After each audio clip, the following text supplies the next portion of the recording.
ఆశాపాశశతైర్బద్ధాః కామక్రోధ పరాయణాః.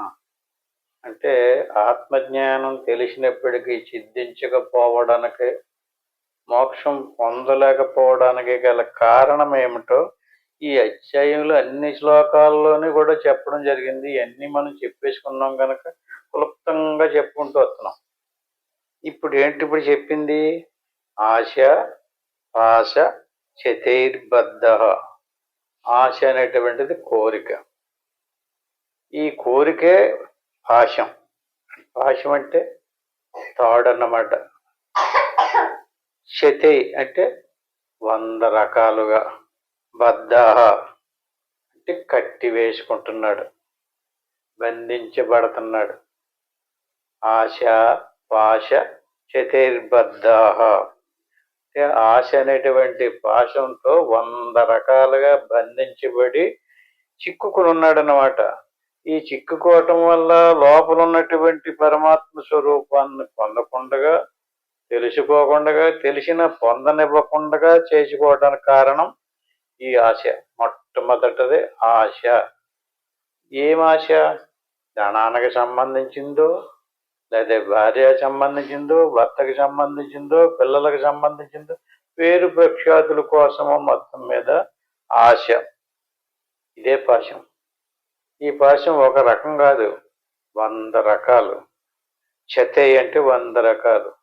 బద్ధ బంధించి వేసింది జీవుణ్ణి. అలా బంధించబడిపోయి ఉండడం వల్ల కామ క్రోధ పరాయణ. కామం అంటే కోరిక. ఆ కోరికను తీర్చుకోవడానికి ప్రయత్నం చేస్తాం కదా. కామ క్రోధ పరాయణం ప్రధానమైనటువంటి ఈ ఆశ నుంచే కామక్రోధాలు పడుతున్నాయి. ఇవే జీవుణ్ణి బంధిస్తున్నాయి. ఈహంతే కామభోగార్థం. అంచేత మనిషి జన్మకు వచ్చినటువంటి వాడు సుఖాలు అనిపించాలి, భోగాలు అనిపించాలి. ఈహంతే కామభోగార్థం. ఆ అనుభవించడానికి ధర్మబద్ధంగా కాకపోయినా అన్యాయబద్ధంగా కూడా, అన్యాయే నార్థ సంచయం. ఏ రకమైనగా అయినా సరే సుఖాలు అనిపించాలి, భోగాలు అనిపించాలి. ఇది ప్రతి ఒక్కరి యొక్క చింత. అపరమేయాంత ప్రళయాంత ముపాసరిత. ఈ రకంగా చింత, ఈ కోరికతో ప్రళయాంత ముపాసరిత, చచ్చిపోయేదాకా పోవు. ఎన్నో జన్మల నుంచి వస్తున్నాడో వెళుతున్నాడో. ఇలాంటి అందరి కోరికలు ఒకలాగా ఉండకపోవచ్చు. ఒక్కొక్కరు కోరిక ఒక్కో రకంగా ఉండొచ్చు. పేరు ప్రఖ్యాతుల కోసమో ఇంకోటో. ఈ రకంగా ప్రళయాంత ముపాశ్రిత. ప్రళయం వరకు కూడా ఇదే పరిస్థితి. కామమాశిష్య దుష్పూరం దంభమాన మదాన్విత. ఈ కోరికలు ఏమైతే ఉన్నాయో, దుష్పూరం అంటే నిండింప శక్ష్యము కానటువంటి వస్తువులు. ఈ ఎంత సంపాదించినా ఇంకా సంపాదించాలని మోహాద్ గృహీత్వ సద్గ్రహాన్ ప్రవర్తంతే అశుషి వ్రతాః. వ్రతాలు చేస్తుంటాడు, వ్రతాలను ఆచరిస్తుంటాడు. వ్రతములంటే ఎలాంటి వ్రతాలు? జ్ఞానాన్ని కలిగించేటటువంటి వ్రతాలు కాదు, ఇంకా అజ్ఞానంలో కూలిపోయేటటువంటి అశుషి వ్రత ప్రవర్తంతే. అశుషి వ్రతాలలో ప్రవర్తిస్తూ ఉంటాడు. దానివల్ల ఇంకా బంధించబడుతూనే ఉంటాడు. అంచేత కొంచెం జ్ఞానం తెలుసుకుని సరైనటువంటి ప్రయత్నాలతో మన గుణాలని మనమే మార్చుకోవాలి. ఇంతకు ముందే చెప్పడం జరిగింది, ప్రతి మనిషి కూడా ఇప్పుడే పుడతలేదు, ఇప్పుడే పుట్టుకు రాలేదు. ఎన్నో యుగాల నుంచి ఎన్నోసార్లు రావడం అయ్యింది, వెళ్ళడం కూడా అయ్యింది. ఈ వచ్చిన ప్రతిసారి ఈ రకమైనటువంటి గుణాలతోనే కర్మలు చేస్తున్నాడు, సుఖంగా జీవించాలని. ఈ రకంగా కర్మల వల్ల దానికి ఫలితం ఏర్పడుతుంది. ఆ కర్మఫలాన్ని పట్టుకుని మళ్ళీ మరణించిన తర్వాత అదే కర్మఫలాన్ని పట్టుకుని జన్మకు వస్తున్నాడు. ఇలా వెళ్ళడము రావడము అంతటికీ రూపు కారణం కర్మ. ఈ కర్మఫలాన్ని ఏ భావంతో చేసాడో, ఏ గుణంతో చేసాడో అది స్వభావం ఏర్పడుతుంది. అంటే స్వభావం నశించటం లేదు. శరీరం పోయింది, కర్మ కూడా పోయింది. ఆ కర్మ ఫలం ఉండిపోయింది. కర్మ ఏమో జీవుడి చేతిలో ఉంది, కర్మఫలం ఏమో ఈశ్వరుడి చేతిలో ఉంది. ఈ కర్మఫలానికి సంబంధించినటువంటి కర్మలు చేసి ఉన్నాడు కదా, ఆ స్వభావం ఏమో మన అంతఃకరణలో ఉండిపోయింది.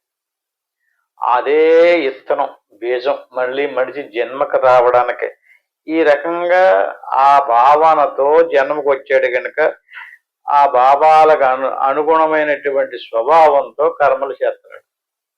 తిరిగి మళ్ళీ అయ్యే కర్మలు, ఇప్పుడు మనం ఏ కర్మలు చేస్తున్నామో అయ్యే కర్మలు మళ్ళీ మళ్ళీ మళ్ళీ మళ్ళీ చేస్తూనే ఉంటాడు. దాని నుంచి విడిపడాలంటే విచారణ చెయ్యాలి, ఆలోచించాలి, ఆలోచించి దాని నుంచి తప్పుకోవడానికి ప్రయత్నం చెయ్యాలి. అలా తప్పుకోవడానికి ప్రయత్నం చేయకుండా ఏమవుతుంది? 17వ శ్లోకం చూడండి. ఆత్మ సంభావిత స్తబ్ద. స్తబ్ద అంటే ఏంటండి? బహిర్ముఖంగా బ్రతకడానికి కానీ సుఖాలు అనిపించడానికి కానీ కర్మలు చేయడం కానీ స్తబ్దుడిగా ఉండడం. స్తబ్దత అంటే మూడీగా ఉండడం. ఏ విషయంలో? ఆత్మ విషయంలో. ఆత్మస్వరూపాన్ని తెలుసుకునేటటువంటి విషయంలోనేమో మూడిగా ఉంటాడు, స్తబ్దుడిగా ఉంటాడు, హుషారుగా ఉండడు, ఉత్సాహంగా ఉండడు, ప్రజ్ఞ ఉండదు, అక్కడ తెలివి ఉండదు. ఏ విషయంలో తెలివి ఉంటుంది అతనికి? అనాత్మ సంబంధమైనటువంటి దృశ్య విషయాలలో ప్రజ్ఞ కలిగి ఉంటాడు. ఆత్మ విషయం కాడికి వచ్చేటప్పటికి స్తబ్దుడిగా ఉంటాడు. ఆత్మ సంభావిత స్తబ్ద. ఆత్మ విషయంలోనేమో స్తబ్దతగా ఉంటాడు. ధనమాన మదాన్విత అంటే ఆత్మ విషయంలో వీక్షించలేదు, దాని గురించి ఎలాగైనా ఈ మానవ జన్మ సాధించుకోవాలనేటువంటి తపన లేదు. తపనంతా దేని మీద ఉంది? ధనమాన మదాన్విత. ధనమదం. అష్టమదాలు అంటారు, ఎప్పుడైనా అన్నారా మీరు? అష్టమద గజములు అంటారు. ధనమదం, కులమదం, యవ్వనమదం, విద్యామదం, ఐశ్వర్యమదం, అలాగే అధికార మదం, ఇలాంటివన్నీ మదము అంటారు. అంటే మదానికి గజాన్ని పోల్చారు. గజం అంటే ఏనుగు అన్నమాట. ఒక ఏనుగు ఎంత బలమైందో ఈ అష్టమదాలన్నీ కూడా ఏనుగు అంతంత బలం. ఒక ఏనుగు బంధింతే ఏనుగునే బంధించలేడు మనిషి, లొంగ తీసుకోలేడు కదా. మరి 8 ఏనుగులు బలం ఈ జీవుడిని బంధింతే ఈ పాశాలు ఎక్కడ తగ్గొట్టుకుంటాడు? అష్టమద గజములు పోగొట్టుకోవాలి. ధనమదం పరిశీలించుకోవాలి మనం నిరంతరము కూడా. మనకి ఏదైనా ఈ మదం ఉందా? మదం అంటే గజం అంటే ఏనుగు. ధనం అభిమానం ఉందా? యవ్వన మదం అయితే బలంగా ఉన్నాడు అనుకోండి, బలమదం, విద్యామదం, ఐశ్వర్యమదం, ఇలాగ రకరకాల మదాలతోటి అష్టమద గజాలతో ఆత్మ సంభావిత స్తబ్ద ధనమాన మదాన్విత మదంతో ఉంటాడు. కొవ్వెక్కి మదించినటువంటి ఏనుగు ఎలాగైతే ఎవరిని లెక్క చేయదో అట్టి మాదిరిగా 8 గజాలు 8 ఏనుగుల చేత బంధించబడినటువంటి జీవుడు ఎక్కడింటాడండి? నాకు తెలిసి మీరు ఏం చెప్పకుండా అంటాడు. అందుచేత మనిషి మెత్తబడిపోవాలి. ఈ గజాలు ఏమన్నా ఉన్నాయేమో మనలో మనల్ని కులం, నేను ఎక్కువ కులం అండి అంటాడు, నేను మీ మీద కొంచెం అందం అంటాడు, అయితే నేను కొంచెం బలవంతుణ్ణి అంటాడు, అయితే నేను విద్యావంతుణ్ణి అంటాడు, నేను ధనవంతుణ్ణి, విద్యావంతుణ్ణి, బలవంతుణ్ణి. ఇలాంటి గుణాలు మనలో ఎక్కడైనా ఉంటే ఈ ఆత్మ సంభావిత స్తబ్ద. ఈ మదాలు ఏం చేస్తాయంటే నీ స్వస్వరూపాన్ని తెలుసుకోకుండా బంధిస్తాయి. అందుచేత మనం పరిశీలించగా ఎవరి గురించో కాదు, మన గురించే పరిశీలించుకుంటుండాలి. మనలో ఏమన్నా ఇలాంటి అసుర గుణాలు ప్రవేశించితే వెంటనే వాటిని అణిచివేయటానికి కానీ, నొక్కి పెట్టడానికి కానీ, లేదా పూర్తిగా తొలగించేసుకోవటానికి కానీ మనం ప్రయత్నం చేయాలి. ప్రయత్నం చేయకుండా ఏదో కళ్ళు మూసుకుని సాధన చేసేస్తాం, మళ్ళీ బయటికి లెగ్గానే నేను ధనవంతుడిని లేచిపోతాడు, లేదా నేను బలవంతుడిని అంటాడు. భార్యాభర్తలు ఉన్నారనుకోండి, భార్య నువ్వు నోర్మి అంటాడు. ఏంటది అంటే ఆవిడ ఇతనికంటే తక్కువ అన్నట్టు, ఆయన ఏమో ఈవిడికంటే ఎక్కువ అన్నట్టే కదా, అది మదమే. ఏం మదం? పురుష మదం. నేను పురుషుణ్ణనే మదం. అంటే ఇలాంటి కనిపెట్టుకోవాలి మనలో మనమే. అలాంటివి ఎక్కడన్నా లెగుతున్నాయేమో చూసుకుంటూ ఉండాలి. ఈ రకమైనటువంటి మదాలు ఉంటే ఏ విషయంలో అతను వెనకబడిపోతాడో? ఆత్మ విషయంలో, ఆత్మస్వరూపాన్ని. పాప వింటున్నాడు సత్సంగం, సాధన కూడా చేస్తున్నాడు చక్కగా, కానీ ఈ గుణాలు పోలేదు. ఏ గుణాలయ్యి? ఈ మదగజాలు. నేను మంచి యవ్వనంలో ఉన్నాను, నేను మంచి బలంగా ఉన్నాను, నేను ఐశ్వర్యంలో ఉన్నాను, ఇలాగ ఎవరిని మాట్లాడినవారు కాదండి కొంతమంది. అలాగే ఎంతమందిని మనం చూస్తుంటాం. దెబ్బలాట్లు ఎక్కడ వస్తుంటాయి అసలు? భార్యాభర్తల మధ్యలో కూడా ఇంకా ఇలా ఈ గురించి, ఈ గుణాల గురించి దెబ్బలాట్లు వస్తుంటాయి. అందుకని ఈ గుణాలు ఎక్కడైతే ఉంటాయో అక్కడ ఆత్మ విషయంలో అణిచేస్తాడు. అక్కడికి అది బాగా ఉందండి. ఈ రకంగా ఆత్మ విషయంలో ఈ మతం వల్ల అణిచివేయబడ్డాడండి. కానీ అలాగని ఊరుకోడండి, చాలా చాలా మంచి పనులు చేస్తాడట. అయ్యలాంటి పనులు అంటే యజంతే నామ యజ్ఞేన, యజ్ఞాలు చేస్తాడు, నోములు నోస్తాడు. యజంతే నామ యజ్ఞేన. ఇప్పుడు భాస్కరరావు గారు పద్యాలు పాడుతున్నాడు అనుకోండి, అదే నామయజ్ఞం. అంటే అతని ఉద్దేశంలో ఈ పద్యాలు పాడడంలో నా ఎంత గనుడు లేడు. రాగాలు తీసుకుని బలవమంటే పాడుతుంటే అతనికి ఏమనిపించదండి? ఏమనిపించదు? వీళ్ళు ఎవరికి చేత కాదు, నేను పాడినట్టుగా అనేటువంటి భావన ఉంటది కదా, లోపల ఉండదా? ఉండదు.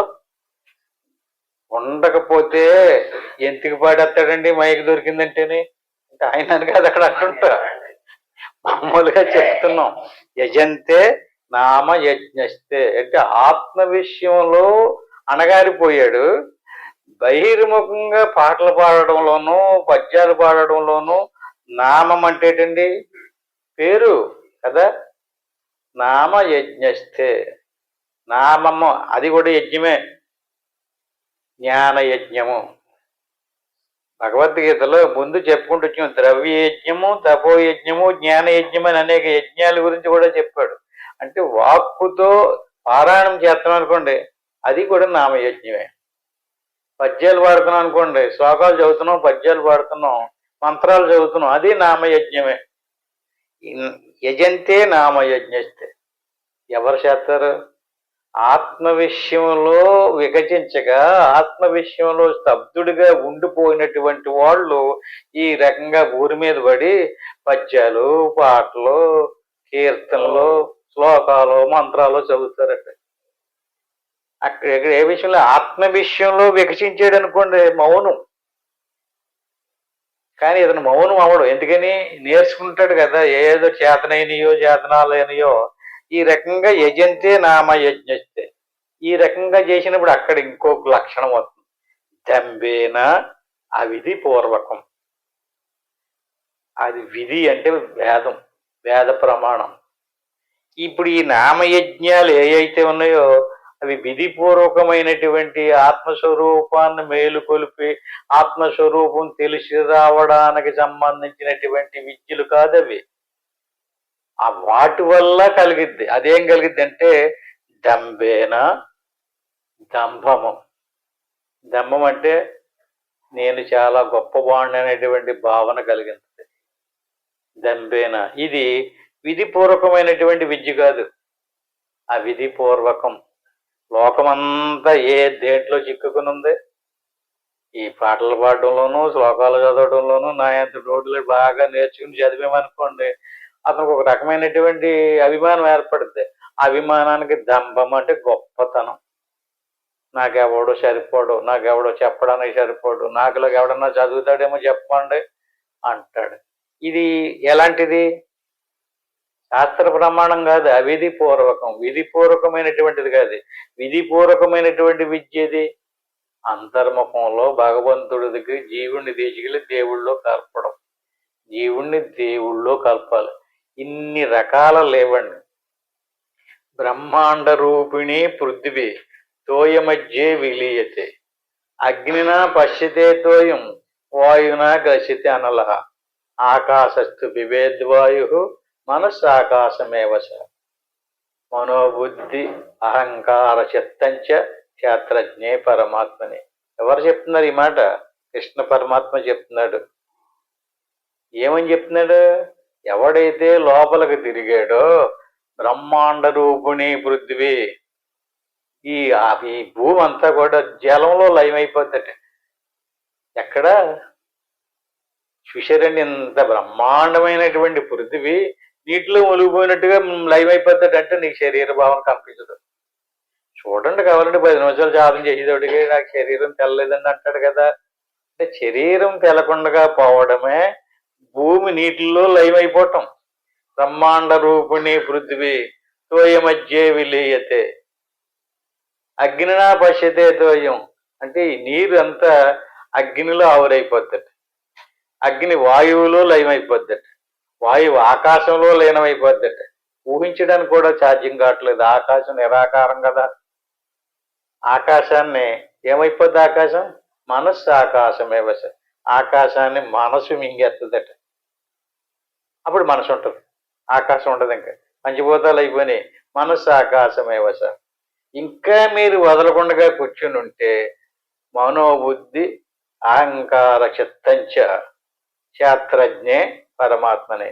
మనసు బుద్ధిలోనూ, బుద్ధి చిత్తంలోనూ, చిత్తం అహంకారంలోనూ లీనమైపోయి క్షేత్రజ్ఞుడు మిగులుతాడట. ఈ క్షేత్రజ్ఞుడే జీవుడు. వీడే నేను. అంటే జీవుడికి ఈశ్వరుడికి పక్క పక్కన ఇద్దరు స్వరూపాలు అన్నమాట. ఈశ్వరుడు ఎలాంటి వాడో జీవుడు కూడా అలాంటి వాడే. ఈశ్వరుడు ఉపాధి మాయ, జీవుడు ఉపాధి అవిద్య. ఇప్పుడు జీవుడి దాకా వెళ్ళి వచ్చేకూడదు. ఈ జీవుడికి క్షేత్రజ్ఞుడు అని పేరు. క్షేత్రం క్షేత్రజ్ఞం చదువుకున్నాం కదా మనం. ప్రకృతిం పురుషుని చేయవ విద్య అనాది ఉపవద్దు. ప్రకృతిం పురుషుడు అనాది, ఇప్పుడోళ్ళు కదా వాళ్ళు. 2 వ్యవస్థలు పనిచేస్తూనే ఉన్నాయి. ప్రకృతి వ్యవస్థ, పురుషుని వ్యవస్థ. ప్రకృతిం పురుషుని చేయ విద్య అనాది ఉపవద్దు. ఈ ప్రకృతి ఎలాంటిది? వికారాంచ గుణాంచైవ విద్ధి ప్రకృతి సంభవాన్. వికారములంటేటి? ప్రకృతి నిత్యము పరిణామం చెందుతూ వస్తూ పోతూ తిరుగుతూ ఉంటుంది. బాల్యము, కౌవారము, యవ్వనము, వార్ధక్యము. ముగ్గుపోయి పండైపోతాడు, రాలిపోద్ది. కానీ ఆ బీజం నశించదు, స్వభావం నశించదు, సంస్కారం నశించదు. ఏంటో సంస్కారం? పద్యాలు పాడాడు, మళ్ళీ వచ్చి పాడేస్తాడు. పాటలు పాడతాడు, డ్యాన్సులు కడతాడు. ఇవన్నీ ఎలాంటి? ఆత్మతృప్తి కలిగించడానికి పనికొస్తాయి తప్ప ఆత్మ సాక్షాత్కారం కలిగించవు.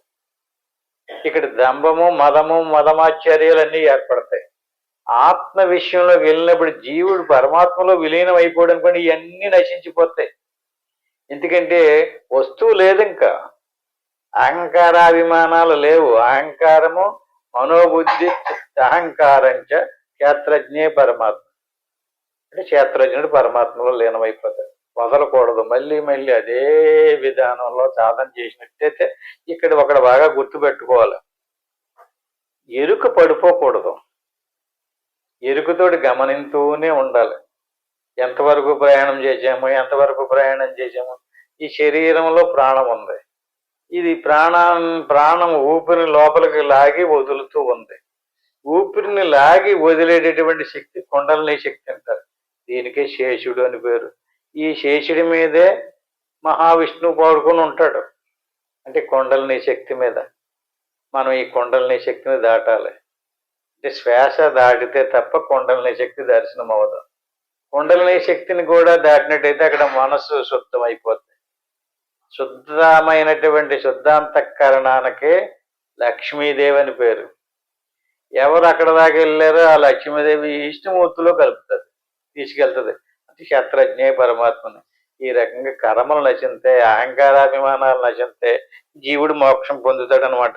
ఈ రకంగా ఆత్మ సంభావిత స్తబ్దాహ, ఆత్మ యొక్క ఆ ఉనికిని గుర్తించలేకపోవడము, స్తబ్దుడిగా ఉండిపోవడం అంటే ఎరుక లేకుండా పోవడం.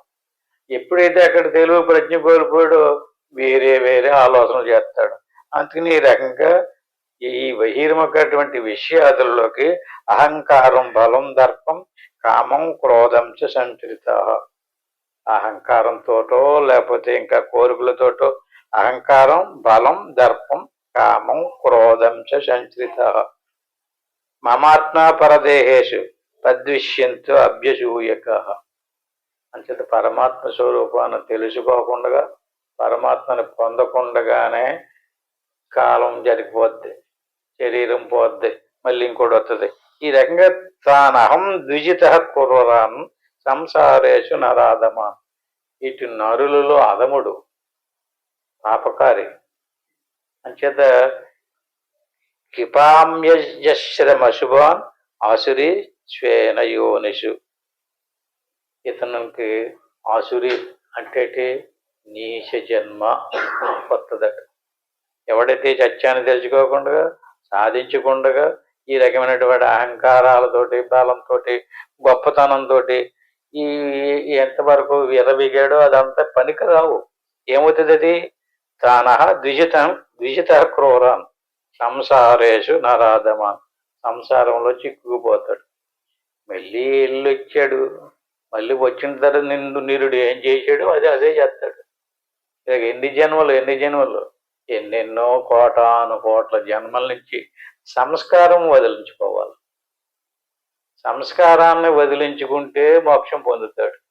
సంస్కారాన్ని వదిలించుకోకపోతే ఇత్తనాన్ని ఏపేమనుకోండి మొలదు.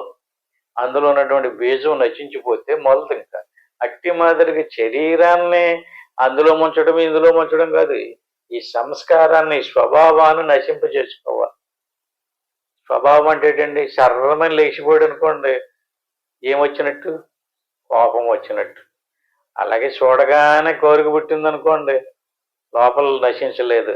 అంటే ఈ రకంగా కామక్రోధాదులతో కూడుకున్నటువంటిది ఏదైతే ఉందో ఇదంతా కూడా మనిషిని బంధించనాయి. అందుకని బ్రహ్మనిష్ట, బ్రహ్మబోధ లేనందున అనాత్మయే తానిని అహంకరించుచుందురు.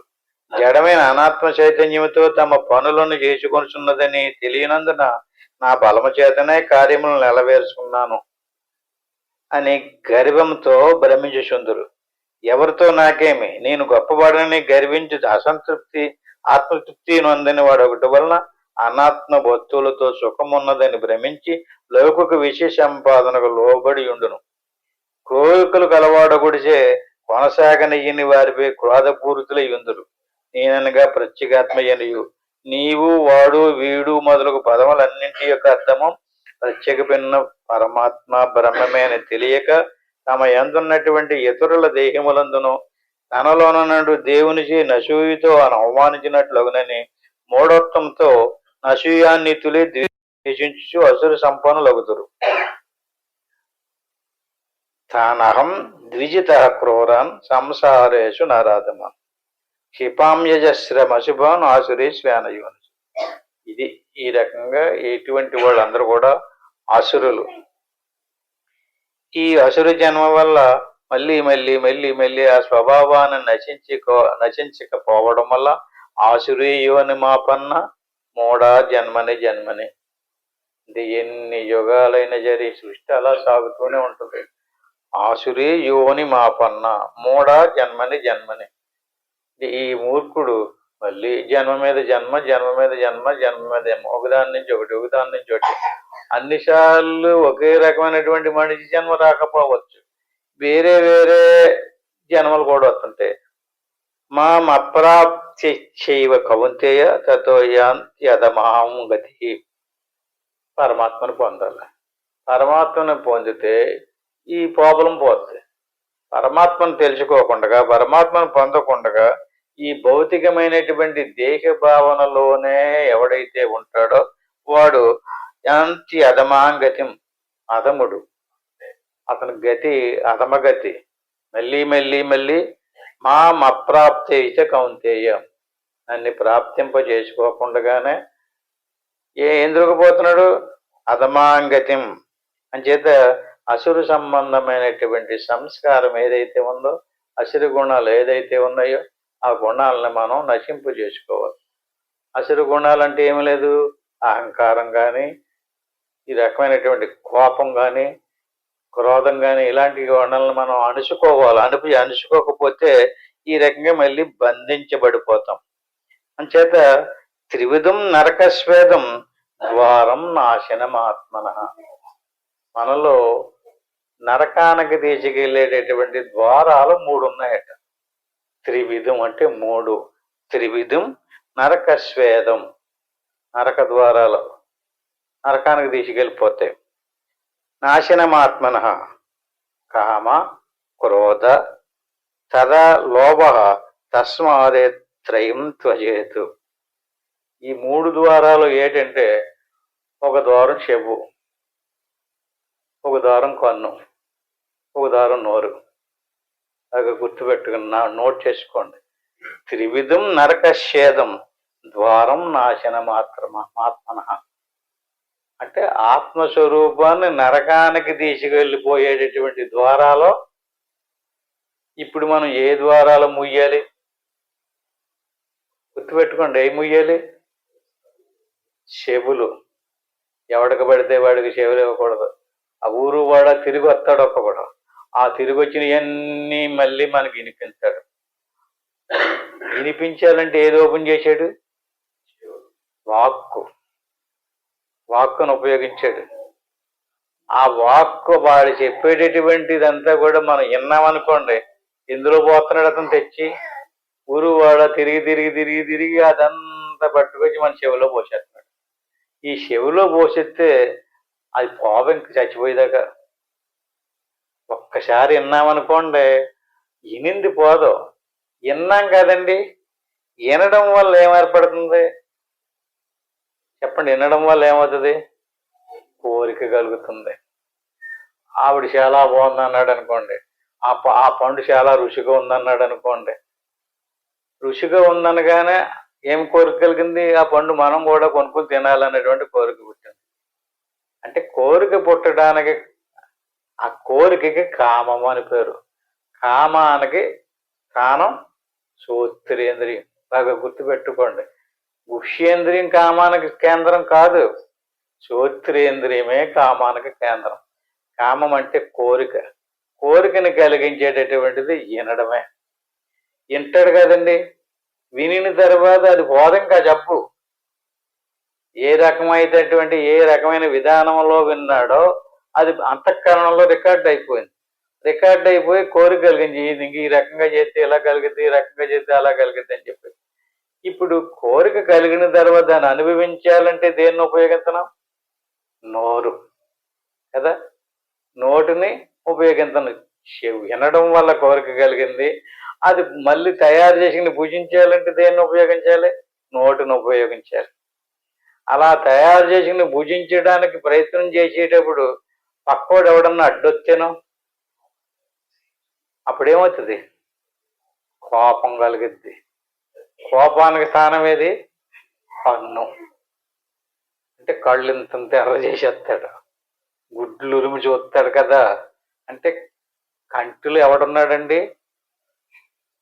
క్రోధుడు, మహాభయంకరమైనటువంటి శత్రువు. కన్నే కారణం. దేన్ని పడితే అని చూస్తున్నాం అనుకోండి, ఎవరిని బలపరుతున్నాం మనం? ఎవరిని పెంచి పోషిస్తున్నాం? క్రోధాన్ని. చూడకుండా ఉంటే క్రోధం బలహీన పడిపోద్ది, వినకుండగా ఉంటే కామం బలహీన పడిపోద్ది. అవునా? చూసేం అంటే ఏమవుతుందండి? లోభం కలుగుతుంది. కామ త్రివిధం నరకఛేదం కామ క్రోధ తదా లోభ. లోభం అంటే ఏంటండి? ఆశ. లోభం అంటే ఆశ. ఎంత సంపాదించినా సరే పిల్లికి భిక్షం వేయకుండా తనే దాచి పనిచేసుకొని సోపలు దాచేస్తుంటాడు. దానికి లోభం అని పేరు. ఆ లోభుడు ఎక్కడున్నాడు? ఆడు కూడా కంటిలోనే ఉన్నాడు. క్రోధం ఎక్కడుంది? అక్కడే ఉంది. వీళ్ళిద్దరు అన్నదమ్ములు, లోభుడు క్రోధుడుని. అంటే నాది అనిపించుకున్నది ఎవడన్నా చెయ్యేసాడంటే ఇటు కొళ్ళరి చేస్తాడు కదా. ఎందుకని ఆడు పెద్ద అన్న, ఇటు చిన్న అన్న. లోభుడు క్రోధుడుని. ఈ రకంగా 3 శత్రువులు ఉన్నారండి. 3 శత్రువులకి 3 ద్వారాలు ఉన్నాయి. ఆ ద్వారపాలకులు ఆత్మజ్ఞానం కలిగించరు. వాక్కుందా? ఆత్మజ్ఞానం కలిగించదు. దాన్ని ఆపాలి. అందుకని సాధన చేసేటప్పుడు పెదాలు అతుక్కుపోతాయి. మీకు ఎప్పటికైనా అలాంటి అనుభవం వచ్చింది? పెదాలు రెండు అంటుకుపోయినట్టు అయిపోతుంది, తెరవాలనిపించదు. ఏమవుతుంది అక్కడ? ద్వారం మూతపడుతుంది. అలాగే అలా కళ్ళు మూసుకుని ఉండకుండా కన్ను తెరవాలంటే ఇలా బలవంతంగా తీయాలి. కళ్ళు అతుక్కుపోతున్నాయి. అవునా? ఎందుకని? కళ్ళు మూతలు పడుతున్నాయి. ఈనాలనే కోరిక చచ్చిపోతాయి. ఎవరన్నా ఏదన్నా చెప్పాలితో నమస్కారం పెట్టి మౌనంగా మూలకపోతుంటాడు. అంటే ఈనాలనే కోరిక పోతాయి. అంటే చెవులు, నోరు, కళ్ళునే ఈ ద్వారం ఓపెన్ చేయాలి. ఏ ద్వారం? దీన్ని ముయ్యకూడదు. ఇది మోక్ష ద్వారం. చూసారండి? ఈ మూడు నరక ద్వారాల. చెవులు, కళ్ళు, నోరు నరక ద్వారాల. ముక్కు మోక్ష ద్వారం. గుర్తుపెట్టుకోండి, మోక్ష ద్వారం ఎక్కడుంది? మీ దగ్గరే ఉంది. మోక్ష ద్వారాన్ని ముయ్యకూడదు. దాని గురించి తెలియలేదు. మోక్ష ద్వారం ఎక్కడుందంటే వాక్కును ఉపయోగిస్తున్నాడు. వాక్కును ఉపయోగించి ఎక్కడ తీసుకెళ్తుంది? చెవులు ఉపయోగిస్తున్నాడు, కన్నులు ఉపయోగిస్తున్నాడు. ఇంత స్పష్టంగా చూడండి. ఇది 21వ శ్లోకం. త్రివిధం నరక ఛేదం ద్వారం నాశనమాత్మన. ఎవరు నాశనం చేస్తాయి? ఈ మూడు ద్వారాలు ఉన్నాయి. ఆత్మను నాశనం చేస్తాయి. ఆత్మస్వరూపాన్ని తెలుసుకో నువ్వు ఎంతకాలానికైనా. ఎంత చెప్పినా సరే మళ్ళీ వాడి బాటలోకి అవి తీసుకెళ్ళిపోతానే ఉంటాయి. అంచేత మనం కనిపెట్టి ఈ ముగ్గురు శత్రువుల్ని మనం అరికట్టాలి, బలహీనపరచాలి. ఈ మూడు ద్వారాల్లో ముయ్యాలి. మూడు ద్వారాల్లో మూసి కొంతమంది సాధకులు ఈ రెండు చెవులు, నోరు, కళ్ళు మూసుకొచ్చుంటారు. ముక్కును వదిలేస్తారు. దాన్ని ఆ ముక్కు ద్వారా శ్వాస కూడా మనసును పెడితే శ్వాస మనసు మమేకమయ్యి ఇందాక చెప్పినట్టుగా మనోబుద్ధి చిత్త అహంకారంటే క్షేత్రజ్ఞే పరమాత్మని. ఇదే దారి మోక్షం పొందడానికి. మిగతా అన్ని వేరు వేరు దారులు. ఆ దారులు ఎక్కడ తీసుకెళ్తాయి? ఈ మూడు దారులునే నరకానికి తీసుకెళ్తాయి. త్రివిధం నరకఛేదం.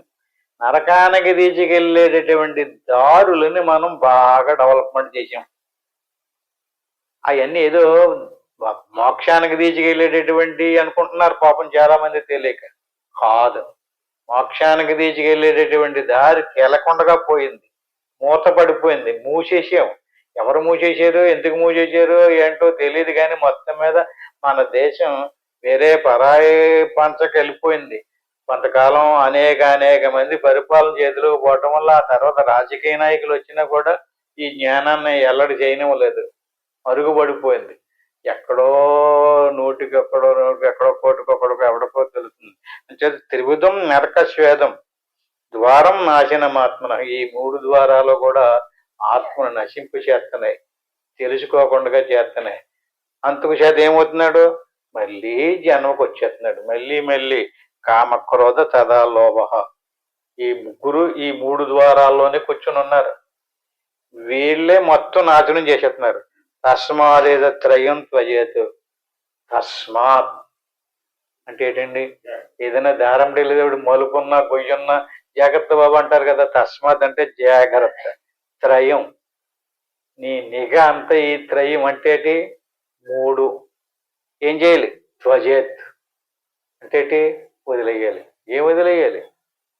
ఈ మూడాటిని వదిలేయమంటున్నాడు. త్వజేత్ వదిలిపెట్టే. ఏంటి? ఈ మూడాటిని నువ్వు కనిపెట్టు. ఈ కామ క్రోధ లోభము ఈ మూడు గుణాలని అణిసేయి. మూడు గుణాలు ఎందులో ఉన్నాయి ఆ ద్వారాలు మూసేయి. అప్పుడు తస్మాదే త్రయం త్వజేతు. ఈ మూడాటిని నువ్వు ఎప్పుడైతే స్వాధీనపరుచుకున్నావో, అది కట్టుకున్నావో, నీకు జ్ఞానంలోకి వెళ్తావు, నీకు జ్ఞానం కలిగిద్ది. ఏతేది విముక్త కౌంతేయ, ఏతేది విముక్త కౌంతేయ తమోద్వారై త్రిభిర్నరః. ఇవి తమోగుణ ద్వారాలు. ఇవి నిన్ని ఎక్కడ తీసుకెళ్తున్నాయి? నరకాన్ని తీసుకెళ్తున్నాయి. ఏతేది విముక్త కౌంతేయ. ఈ ద్వారాలు నువ్వు ఎంతవరకు ముయ్యలేదో, ఈ ద్వారాలలో ఉన్నటువంటి పెద్ద మనుషులు నువ్వు ఎక్కడంతవరకు గుర్తించలేదు, వాళ్ళకి అధికారం ఇస్తే ఇంకా నిన్ని ఆత్మసాక్షాత్కారాన్ని ఎక్కడ కలిగిస్తారు? బాగా మనసెట్టి ఆలోచించి చూడండి. మనం ఎవరికి పెత్తనం ఇచ్చాం, వీళ్ళకే పెత్తనం ఇచ్చాం. ఈ రకంగా ఏతేరి విముక్త కౌంతేయ. నీకు ముక్తిని కలిగించాలంటే వీళ్ళను నువ్వు తమోద్వారై త్రిభిర్నరహ, ఈ 3 రకాలైనటువంటి ద్వారాలని మూసి ఈ ముగ్గురు శక్తుల్ని గనక అణిచేసినట్లయితే ఆశరత్యాత్మన శ్రేయ తతో యాతి పరాంగతి. ఇది ఆశరత్యాత్మన శ్రేయ. నీకు శ్రేయస్సు కలగాలంటే, నీకు శుభం కలగాలంటే, నీకు మేలు కలగాలంటే ఏం చెయ్యాలి? ఈ ముగ్గుని తమోద్వారే త్రివిర్నరహ, ఈ నరకానికి తీసుకెళ్లేటటువంటి దారులు ఈ మోక్షం కలగవు. దీనివల్ల జీవుడు బంధించబడతాడు. అంతచేత నువ్వు నిరంతరము ఈ ముగ్గురిని వదులుకోవటం కోసమే ఆచరణ చేయమంటున్నాడు. ఆశరత్యాత్మన శ్రేయ, ఆత్మకు శ్రేయస్సు కలిగించేటటువంటి ఈ 3 ద్వారాలని అదుపులో పెట్టుకుని ఈ ముగ్గురు శత్రువుల్ని పోగొట్టడానికి ప్రయత్నం చేస్తే అప్పుడు యాతి పరాంగతి, నువ్వు పరమగతిని పొందుతావు. పరమపదాన్ని, పరమగతి, పరమపదము అంటే వైకుంఠపల్లి అడిగేప్పుడు పరమపద సోపానం అంటారు. పండితే ఇంక మళ్ళీ పాములు గట్ట కరవు కదా, అట్టి మాదిరిగా ఈ రకంగా ఈ ముగ్గురు పెద్ద పెద్ద పాములు, పెద్ద పెద్ద శత్రువులు. బాగా దృష్టి పెట్టుకోండి, మనం ఏ ముగ్గురి మీదే ఆధారపడి ఉంది జీవితం అంతా కూడా. చీమ చిటుక్కుమంటే ఇలా కన్ను ఓపెన్ చేస్తాం, చెవులు అప్పగించేస్తాం, నోరు ఓపెన్ చేసేస్తాం, వాక్కు. ఈ ముగ్గురిని గనక అదుపులో పెట్టినట్టయితే అటువంటి వాడు పరాంగతం, పరమాత్మ పదాన్ని చేరుకుంటాడు. చేత ఈ రకమైనటువంటి ఆత్మజ్ఞానం పొందడానికి వీళ్ళే. అందుకని మీరు ఏం చేస్తారంటే యచ్చాస్త్రమిది ముసృజ్య వర్తతే కామకారత, నీ ఇష్టం వచ్చినట్టుగా నీకు నచ్చిన విధానంలో నువ్వు నిర్ణయం చేసేసుకుని వెళ్ళిపోకు. శాస్త్ర ప్రమాణాన్ని చూసుకో. దేనికైనా సరే ఇప్పుడు ఈయన చెప్పాడండి, దీన్ని ఏమంటారు? శాస్త్ర ప్రమాణం అంటారు. ఎవరైనా ఎక్కడైనా ఇది దేవుడు అన్నారనుకోండి, బాబు అది దేవుడు అంటున్నావు కదా, ఎందులో ఉంది, ఎవరు చెప్పారు, ఏ శాస్త్రంలో ఉందని అడగద్దు, అక్కలేద్దా? అక్కడ ఏదో చెట్టుకి చుట్టూరు తిరిగితే మోకం వచ్చేద్ది అన్నాడు, చుట్టూరు జనం వెళ్ళిపోవటమే. ఇంకా ఆలోచించక్కర్లేద్దా? బుద్ధి బలాన్ని ఉపయోగించక్కర్లేద్దా? ఎవరు చెప్పాలి? ఎదుబాగులలో ఎవరో చెప్పితే సరిపోలేదు, శాస్త్రం చెప్పాలి. శాస్త్ర ప్రమాణాలను వదిలేసేసి ఎవరెవరో జనాలలో ఎరుబాగులోళ్ళు, తెలుగు తక్కువోళ్ళు అందులో కలిసి వచ్చేస్తుంది, ఇందులో కలిసి వచ్చేస్తుందంటే అలాగే వెళ్ళిపోకూడదు. వినాలి, పరిశోధించాలి. యచ్చాస్త్ర విధి ముచ్రుచ్య, విధి అంటే శాస్త్రం ప్రమాణం, విధి ముచ్రుజ్య వర్తతే కామకారత నశసిద్ధి నవాప్నుతి నశకం పరాంగితి. దీనివల్ల నీకేదో వస్తుంది అనుకుంటున్నావు కదా, రాదు. నశసిద్ధి, నీకు సిద్ధి కలగదు. నశసిద్ధి నవాప్నోతి నశకం నా పరాంగతి. కొన్ని సుఖం వస్తుందా? పుట్టిన దగ్గర నుంచి నేను ఇన్ని చేసానండి, నాకు ఏమీ సుఖం కల్పించలేదండి అన్నాడు. నాకు సుఖం రాదని శాస్త్రం చెప్తుంది కదా, అందులో సుఖం లేదు. ఇటు భ్రాంతి అంతే. జనాలందరినీ భ్రాంతిలో ముంచి తిప్పేశారు అంతే. నశసిద్ధి నవాప్నోతి, అక్కడ మోక్షము లేదు. పోనీ మోక్షం పొందకపోయాడులేండి, ఇప్పుడన్నా సుఖపడతాడా? సుఖం లేదు. ఇదేంటండి చూడండి, 23వ శ్లోకం ఇది. యచ్చాస్త్రమిది ముచ్చురుజ్య వర్తతే కామకాలు. నువ్వు ఏది చేసినా సరే శాస్త్ర ప్రమాణాన్ని అనుసరించి, శాస్త్ర ప్రమాణంతో విధి ఉంది అంచేత నశసిద్ధి నవాప్నోతి, మోక్షము రాదు. ఇక్కడ భౌతికంగా నువ్వు కలిసిపోయి గంతులు చేసి డ్యాన్సులు గడిచేసి ఇదేదో చేసేసావు, కానీ సుఖము లేదు.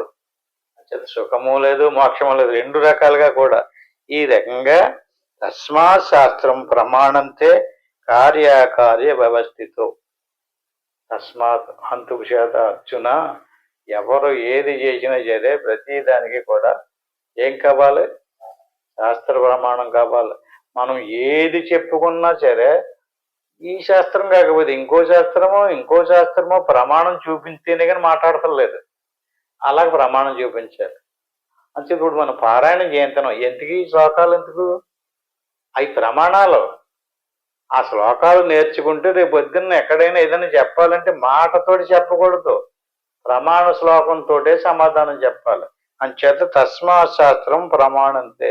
శాస్త్రం ప్రమాణం నాయన. ప్రమాణంతే కార్యకార్య వ్యవస్థితో. కార్యానికి కానీ కారణానికి కానీ జ్ఞానానికి కానీ మోక్షానికి కానీ కార్యకార్య వ్యవస్థితో కార్యకారణాలతో కూడుకున్నటువంటి వ్యవస్థ ఉంది కదా, వ్యవస్థకి అంతటికీ మూల కారణం ప్రమాణమే. జ్ఞాత్వా శాస్త్ర విధానోక్తం కర్మ కర్తు మిహార్హసి. ప్రతిదానికి కూడా జ్ఞాత్వా తెలుసుకోవటం, శాస్త్ర విధానోక్తం. శాస్త్రం అంటే మరి ఒక శ్లోకానికి ఒకళ్ళు ఒక అర్థం చెప్పారనుకోండి, ఇంకొకడు ఇంకొకలాగా, ఇంకొకడు ఇంకొకలాగా, ఇంకొకడు ఇంకోలాగా చెప్తున్నారు. అప్పుడు ఏమవుతుంది అక్కడ? ఆ విధానం ఏంటనేది ఆ ప్రూఫ్ తెలియకుండా పోతుంది. విధానం తెలియాలి అంటే ఆత్మసాక్షాత్కారం పొందడానికి జ్ఞానం ఎలా ముఖ్య కారణమో ఆ జ్ఞానాన్ని వదిలిపెట్టేసేసి ఈ కర్మ కర్తు మీరాసి కర్మలోకి వెళ్ళిపోతే జ్ఞానం ఎలా వస్తుంది? కర్మ జ్ఞానం కలిగించదు. ఇప్పుడు వాక్కుతోటి మనం శ్లోకాలు చదివామనుకోండి, పద్యాలు పాడామనుకోండి, అది జ్ఞానమా కర్మ? కర్మ. త్రికరణాలు అంటారు, మీరు చాలాసార్లు వినే ఉంటారు. శరీరంతో చేసే కర్మ, వాక్కుతో చేసే కర్మ, మనసుతో చేసే కూడా కర్మే. కర్మకి ఫలితం ఉంటుంది. అది ఎలాంటి కర్మ చేసాడో దానికి ఆ రకమైనటువంటి ఫలితం ఏర్పడుతుంది. ఇప్పుడు సాధన చేశారనుకోండి, ఇక్కడ ఏది ఉపయోగించడం లేదు, కారణాలను ఉపయోగించడం లేదు.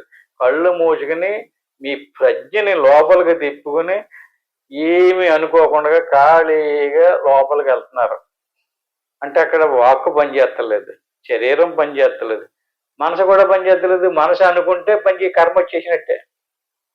అలా కళ్ళు మూసుకుని మనసులో ఏదన్నా విన్నారనుకోండి, ఏమవుతుంది అక్కడ? కర్మ అవుతుంది. కర్మ అవుతే జ్ఞానం కలగదు. కర్మను వదిలేయాలి.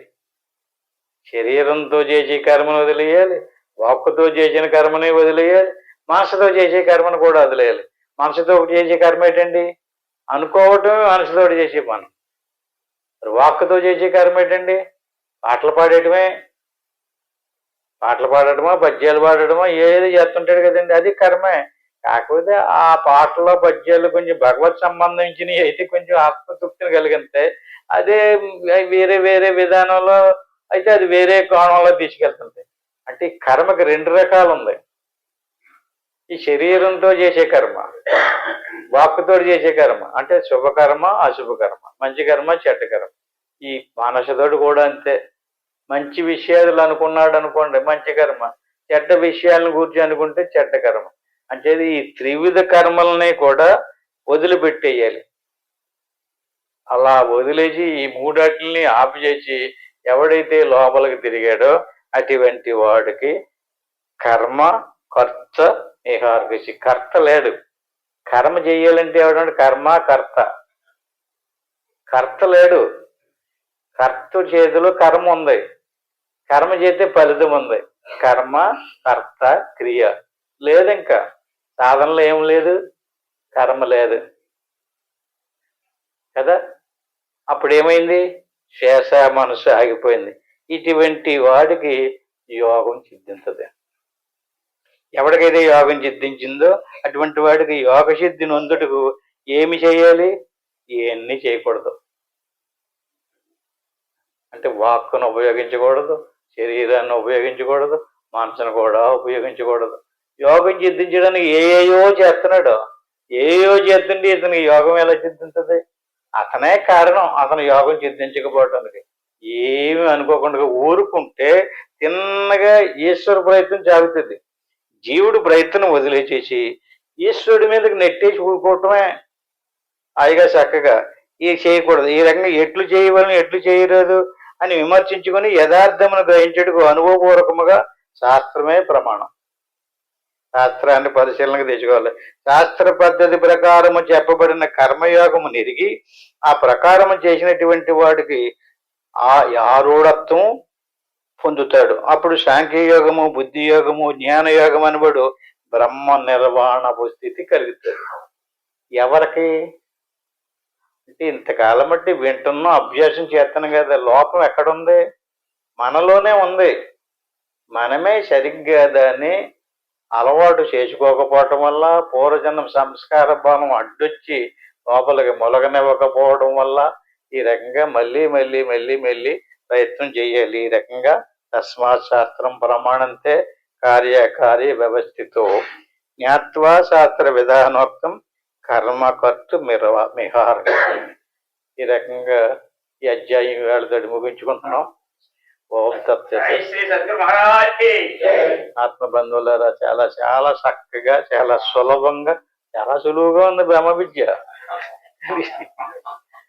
ఇంక రేపు వారం మళ్ళీ మిగతా ఇంకొక అధ్యాయంలోకి వెళ్దాం. ఇద్దరితోటి ముగించుకుందాం. ఏదైతే చెప్పారో, ఏది ప్రమాణం అని చెప్పారో దాంట్లో అభ్యాసం చేద్దాం. ఏం చేయాలి, ఎలా కూర్చోవాలి మరొకసారి అనుకుందాం. ఇలా ప్రశాంతంగా కూర్చుని గురుర్ బ్రహ్మ గురుర్ విష్ణు గురుదేవ మహేశ్వర గురువు సాక్షాత్ పరబ్రహ్మ తస్మై శ్రీ గురువే నమః. దీని గురుమంత్రం అంటారు. దీన్ని ఒకసారి అనుకోవాలి. ఓం నమ శివాయ. దీన్ని పంచాక్షరి మంత్రం అంటారు. దీన్ని 3 సార్లు అనుకుని ఆ పని ఏమీ అనుకోకుండా వస్తూ పోతూ ఉండేటట్టు శ్వాసను గమనిస్తూ ఉండడమే సోహంభావ ధ్యానం. అలా కళ్ళు మూసుకుని ఇంటికి వెళ్ళిన తర్వాత ఎవరెవరికి ఎంత అవకాశం ఉంటే అంత ప్రయత్నం చేయండి. ఇప్పుడు మాత్రం నేను ఓంకారం చెప్పేదాకా చాలా చక్కగా అభ్యాసం చేయండి. ఓం తత్సత్.